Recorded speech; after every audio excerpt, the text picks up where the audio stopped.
মায়া গাড়ি থেকে নেমে সর্দার মহলের ভিতরে ঢুকতে যাবে, কিছু একটা ভেবে পিছনে ঘুরে তারেকের উদ্দেশ্যে বলে, বাসায় আসো, রাতের খাবার খেয়ে যাবে। তারেক আলতো হেসে বলে, নো থ্যাঙ্কস ম্যাম। বলেই কল্পনা করতে থাকে আজকে সকালের কথা। পায়েস আর ফল নিতে এসেছিল আজ সকালে। ওই সময় সবাই নিজস্ব কাজে ব্যস্ত, যে যার মতো কলেজ যায় আর বড়রা অফিস। তারেক খাবারগুলো নিয়ে আশ্রমে যাবে। গাড়িতে ফলের ঝুড়ি রাখতেই ভাঙা গলায় ফাটা বাঁশের কণ্ঠে ইংলিশ গান শুনে পিছনে তাকায়। পিছনে তাকিয়ে দেখে মিলি কানে হেডফোন নিয়ে হাত দুটো উপরে উঠিয়ে দুলাতে দুলাতে নাচতে থাকে আর চিল্লিয়ে গান গাইতে থাকে, যেটা দেখে তারেক মনে মনে মিলিকে বলে, জলহস্তির রানী। মিলি আনমনে গলা ফাটিয়ে গান গাইতে গাইতে বাইরে এসে দেখতে পেল তারেককে। চোখ দুটো বড় বড় করে দাঁড়িয়ে রইল সোজা হয়ে। ক্রাশকে এভাবে সামনে দেখবে ভাবতেই পারেনি। কান থেকে হেডফোন খুলে চুলগুলো ঠিক করে সামনে এগিয়ে গেল। তারেকের সামনে এসে বলে, হাই ব্ল্যাক ডায়মন্ড। বাই। বলেই গাড়িতে উঠতে যাবে তারেক। মিলি ওর বাম হাত ধরে ঘুরিয়ে নিজের দিকে আনে। তারেক হুমড়ি খেয়ে পড়তে নেয়। এভাবে অ্যাটাক করবে বুঝলে তো সে প্রস্তুতি নিত। অবশ্য কেউ অ্যাটাক করার আগে বলবে নাকি? তারেক মনে মনে আরও 10টা গালি দিতে শুরু করলো। মিলি মুখটা হাসি হাসি করে বলে, আমাদের বাড়িতে আসবে এটা আগে বলনি কেন? আসলে অ্যাপয়েন্টমেন্ট লেটার পাঠাতে ভুলে গেছিলাম, দুঃখিত ম্যাম। পরের বার অ্যাপয়েন্টমেন্ট লেটার দিয়ে তারপর আসব। অত কষ্ট করতে হবে না, আসার আগে আমার নাম্বারে একটা এসএমএস দিয়ে দিবে, আমিও রেডি থাকব। কিসের রেডি? ও, তুমি বুঝবে না। চলো আমার সাথে ভিতরে। কেন? নাস্তা করবে। সর্দার মহলে প্রথমবার এসেছো, নাস্তা না করেই চলে যাবে? তারেক বিড়বিড় করে বলে, গরিব বলে মা এসে আমার সাথে করে খিটখিট, আর তারই মেয়ে কিছুক্ষণ পরে সে গায়ের সাথে চিপকে চোখ করে পিটপিট। মিলি শুনতে পেল না, হাত নাড়িয়ে তারেককে বলে, কোথায় হারিয়ে গেলে তুমি? আমার কাজ আছে ম্যাম। এই একদম ম্যাম বলবে না আমাকে। তাহলে কি বলে ডাকবো? আমার তো নাম আছে, যদি এটা ডাকতে অসুবিধা হয় তাহলে তোমার মনের মাধুর্য দিয়ে কিছু একটা ডেকো। তারেক খুক খুক করে কেসে উঠল। এই মেয়ে এখন মনের মাধুর্য দিয়েও ডাকতে বলছে। এরপর আরও বাড়িয়ে কিছু বলবে, তাড়াতাড়ি পালাতে পারলেই বাঁচে সে। তারেক বলল, আমাকে যেতে হবে, আমি আসি। আরে শোনো, আসল কথাটাই হলো না, তোমার প্রিয় রং কী? কেন? এরপর আসার আগে যখন আমাকে মেসেজ দিয়ে জানাবে, আমি তখন ওই রঙের জামা পরব। তারেক ভ্রু কুঁচকে তাকিয়ে আছে। মিলি আলতো ধাক্কা দিয়ে বলে, কি হলো বলো? তারেক এবার একটু ঝাড়ি মেরেই বলে, করলার রং। বলেই গাড়িতে ওঠে আর গাড়ি দ্রুত চালায়, মানে পালায়। মিলি কিছু বুঝল না, পরে মাথা চুলকে ভেবে বলল, করলার রং তো সবুজ, তার মানে এই ব্ল্যাক ডায়মন্ড সবুজ রং পছন্দ করে। উত্তরটাও কি না সোজা না দিয়ে বেঁকিয়ে দিল। মায়া তারেককে এতক্ষণ পর্যবেক্ষণ করছিল, কোন ভাবনায় মশগুল বুঝতে পারল না, তাই বলে, কি ভাবছো তুমি? কিছু না ম্যাম, আমি বাসায় যেয়ে কিছু খেয়ে নিব। এখন বাসায় গিয়ে রান্না করবে তো ওই খিচুড়ি, তাও ডালে চালে বসিয়ে দিয়ে। দুপুরের দিকে পায়েস ছাড়া কিছুই খাওনি। আমিও ব্যস্ত ছিলাম, তাই তোমাকেও ব্যস্ত থাকতে হয়েছে। তোমার তো আলসারের সমস্যা বাড়ছে। এগুলো ঠিক না তারেক। গ্রামে তোমার মা বাবা আছে, তাদের দিকে তাকিয়ে হলেও তোমাকে নিজের যত্ন নিতে হবে। আজকের রাতটা এখান থেকে খেয়ে যাও। মায়া প্রায় তারেকের জন্য নিজের ফ্ল্যাটে থাকতে রান্না করতে বলতো মেইডকে, কারণ তারেক মায়ার জন্য সর্বস্ব করে। বডিগার্ড হিসেবে মায়ার জন্য তারেক বিশ্বাসযোগ্য। তাকে আবার মাঝে মাঝে যেতে হয় হাসপাতালে, কারণ খাওয়ার অতিরিক্ত অবহেলার জন্য তারেকের গ্যাস হয়, যা পরে আলসারের সমস্যা হয়েছে। এদিকে বেতন যা তার 3 ভাগের 1 ভাগ তারেক গ্রামে পাঠিয়ে দেয়, আর বেশিরভাগ টাকা ব্যাংকে রাখে। একটা ভালো বাড়ি বানিয়ে অন্তত বাবা মা নিয়ে থাকতে পারবে সে। এভাবে পরিশ্রম করতে করতে শরীরের রোগ বাড়িয়ে দেওয়াটা বীর আর মায়ার নজর এড়ায়নি। তারেকের মা বাবা মায়া আর মৌকে বড় করতে অনেক অবদান রাখে, কারণ বীর বোনের স্থান দিয়ে নিজের বাড়িতে রাখলেও তাকে তার ক্যারিয়ার নিয়েই ব্যস্ত থাকতে হতো, বিশেষ করে লন্ডনে পড়াশোনার জন্য। মায়া আর মৌয়ের যত্ন তারাই নিত। এক সময়ে তারেকের মাকেই মায়া আর মৌ হাসিমা বলে ডাকে। সেই হাসিমায়ের ছেলেকে তো সেও একটু যত্ন নিবে, এটাই মায়ার মানবতা। মায়ার অর্ডার পেয়ে তারেক না করতে পারল না, চলে গেল মায়ার পিছন পিছন, মনে মনে বলছে ভিতরে ঢুকবো আর সাথে সাথেই দেখা মিলবে সেই নাইজেরিয়ার নাচঙ্গি মেয়েটার সাথে। এই মেয়ে যেন আলাদিনের ওই চেরাগের দৈত্য, আর কারো সাথে দেখা না হলেও ওর সাথে দেখা হবেই। রাজ মুখে হাত দিয়ে সদর দরজার দিকে তাকিয়ে আছে। মাহমুদ সর্দার সূক্ষ্ম দৃষ্টি দিয়ে বলেন, এভাবে কি দেখছো দরজার দিকে? আমার বউটার গাড়ির শব্দ বাড়ির ভিতর এসেছে 10 মিনিট হয়ে গেল, এখনও বউয়ের দেখা মিলল না কেন? হেঁটে হেঁটে আসছে, প্লেনে করে না, সময় লাগবে তো। হেঁটে হেঁটে তো আমিও আসি বাবা, এত সময় তো লাগে না। কিছু হলো না তো আবার? তোমার বউয়ের কিছু হবে বলে মনে করো তুমি? আমি তো বলিনি আমার বউয়ের কিছু হলো নাকি। আমি বলতে চাইছি এই সর্দার মহলে আবার কারো কিছু হলো কি না। আমার যে বউ, বলা যায় না কার পেটে কখন ছুরি চালিয়ে দেয়। কিছু হলেই তো মিডিয়া এসে শুরু করে দিবে আমার সামনেই লাইট ক্যামেরা নিয়ে। অপরাধ করবে বউ, আসামি হয়ে যাবে স্বামী।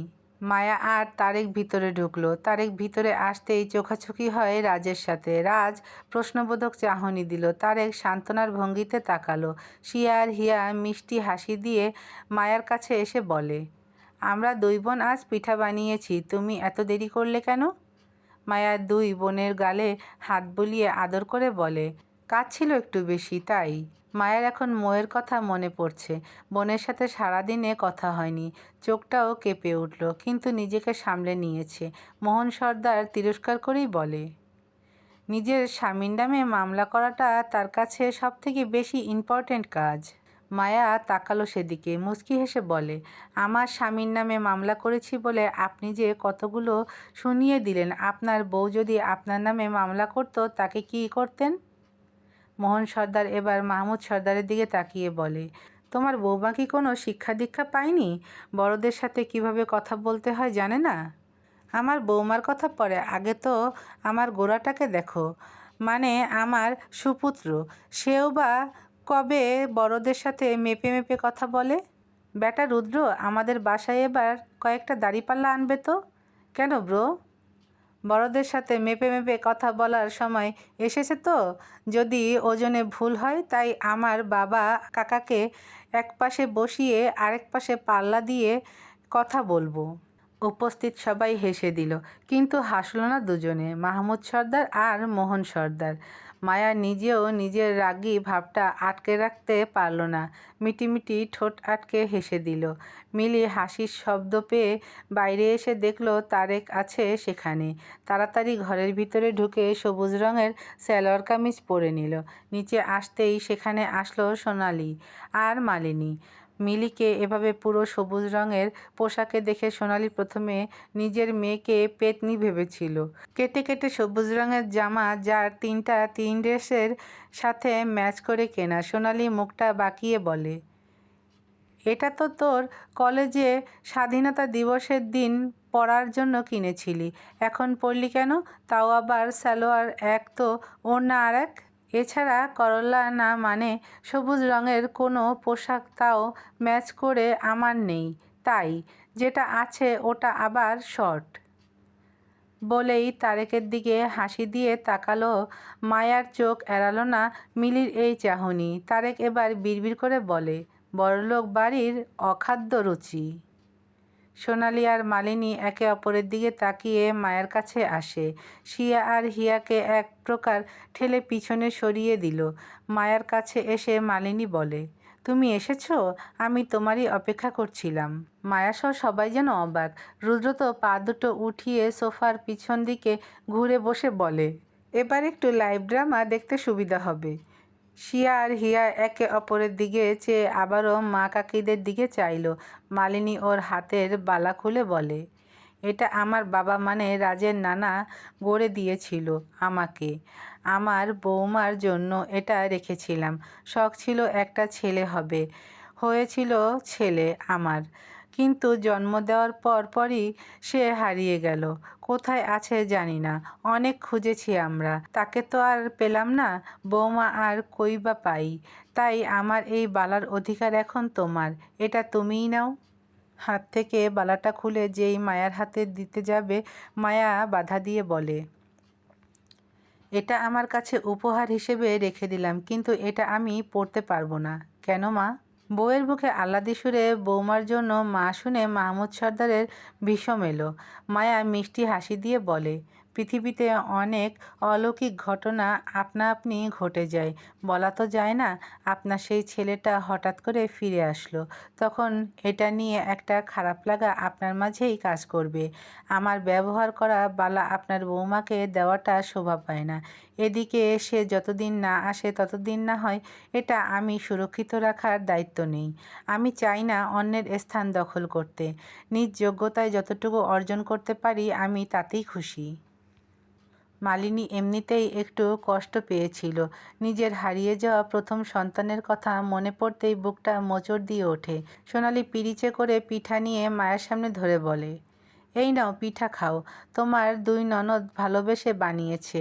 আমাদের বাসার ছেলে মেয়েরা খুব মিশুক। ওরা সবাইকে ভালোবাসা দিতে জানে, আর একটু ভালোবাসা পেলেই খুশি। মায়া সোনালির চোখের দিকে তাকিয়ে কিছু বোঝার চেষ্টা করছে। এই ভালো ব্যবহারের কারণ কি মাথায় আসছে না। খোঁজ নিতে হবে তাকে।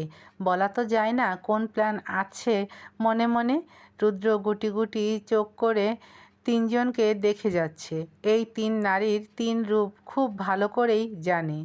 শুধু প্যাচ না বাঁধিয়ে দেয় এরা, এটাই ভাবছে। এদিকে সোনালি আর মালিনী তো মোহনার পথের কাঁটা হিসেবে মায়াকে ব্যবহার করার জন্য এতটা ভালোবাসতে শুরু করেছে। সবই লোক দেখানো তাদের। রাজ মাহমুদ সর্দারের কাছে এসে বলে, কাহিনী কি বাবা? মাহমুদ সর্দার রাজের দিকে ফিরলে রাজ আবারও বলে, তোমাদের দুই ভাইয়ের 2 নাম্বার বউগুলো আমার 1 নাম্বার বউয়ের সাথে চিপকে নাগিন ডান্স দিচ্ছে কেন? বাবার 2 নাম্বার বউ না বলে কি মা বলতে পারো না? মন থেকে না আসলে বলবো কেন? মাহমুদ সর্দার দীর্ঘশ্বাস ছাড়লেন। রাজ আবারও বলে, তোমাকে আমি সোজাসাপটা বলে দিচ্ছি বাবা, তোমার এই 2 নাম্বার বউ কিন্তু সুবিধার না। তার জন্য আমার বউয়ের কিছু হলে তোমার বউয়ের অস্তিত্ব কিন্তু এই বাড়িতে রাখবো না। আমাকে ধমকাচ্ছ তুমি? তাহলে শুনে রাখো, এই সবে ভয় পাই না আমি। বউ হারানোর ভয় সবারই থাকে বাবা। তোমার এই বয়সে 2 নাম্বার বউটা চলে গেলে তুমি যে দেবদাস হয়ে যাবে, সেই দুঃখ আমি তোমার মাঝেও দেখতে পাচ্ছি। আমার ওই 2 নাম্বার বউ তোমার খালামণি হয়।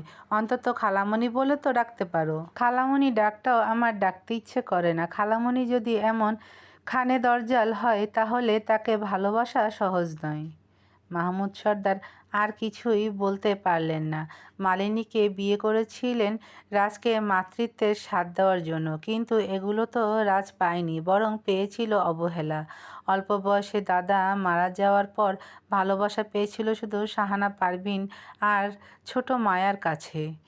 তাদেরকেই এখন সে ভালোবাসে। রাজ তো তার সন্দেহের তালিকায় মালিনীকে আগে রাখে, কিন্তু প্রমাণ আর নিজেদের গোপন কার্য হাসিল করার জন্যই রাজ এখনও চুপ আছে।